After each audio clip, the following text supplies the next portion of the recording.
নমস্কার।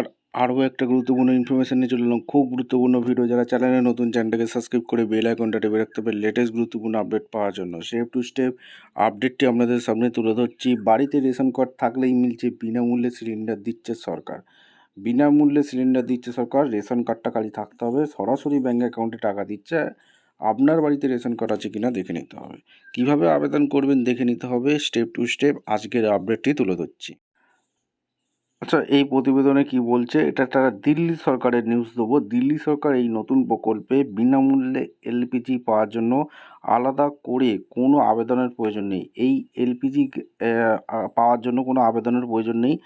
আপনারা যদি দিল্লির একটি বৈধ রেশন কার্ড থাকে, তবে সরকার স্বয়ংক্রিয়ভাবে আপনাকে শনাক্ত করে সরাসরি আপনার ব্যাঙ্ক অ্যাকাউন্টে টাকা পাঠিয়ে দেবে। কীভাবে এই সুবিধা পাবেন এবং কী কী করতে হবে তার নিচে আপনাদের বলে দিই। টাকা পাওয়ার পদ্ধতি ডিবিটি। সরকার সরাসরি সিলিন্ডার দেয় না, বরং সিলিন্ডার কেনার সমপরিমাণ অর্থাৎ ডিবিটি ডাইরেক্ট বেনিফিট ট্রান্সফারের মাধ্যমে আপনার আধার লিঙ্ক ব্যাঙ্ক অ্যাকাউন্টে পাঠিয়ে দেয়। সাধারণ রেশন কার্ডধারীদের জন্য 853 টাকা, উজ্জ্বলা যোজনা গ্রাহকদের জন্য 553 টাকা, বাকি 300 টাকা কেন্দ্র সরকার ভর্তুকি দেয়। এই সুবিধা বছরে দুবার হোলি ও দীপাবলির সময় পাওয়া যাবে।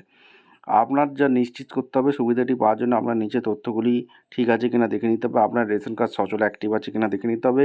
রেশন কার্ডের সাথে আধার কার্ড লিঙ্ক থাকতে হবে। আপনার ব্যাঙ্ক অ্যাকাউন্টে আধারের সাথে যুক্ত লিঙ্ক থাকতে হবে, যাতে টাকা সরাসরি ঢুকতে পারে। স্ট্যাটাস চেক কীভাবে করবেন, আপনার রেশন কার্ডটি এই সুবিধার জন্য যোগ্য কিনা দিল্লির খাদ্য দপ্তরের অফিসিয়াল ওয়েবসাইটে গিয়ে স্ট্যাটাস চেক করা যাবে। সিটিজেন কর্নারে গিয়ে ভিউ ইওর রেশন কার্ড ডিটেলসে গিয়ে চেক করা যাবে। ঠিক আছে, এই হচ্ছে আপডেট। ভিডিওটি ইনফরমেটিভ মনে হলে আমাদের চ্যানেলে ফার্স্ট টাইম দেখলে চ্যানেলটাকে সাবস্ক্রাইব করে বেল আইকনটি টিপে রাখতে হবে লেটেস্ট গুরুত্বপূর্ণ আপডেট পাওয়ার জন্য। দেখা হচ্ছে কোনো পরবর্তী ভিডিও। ধন্যবাদ।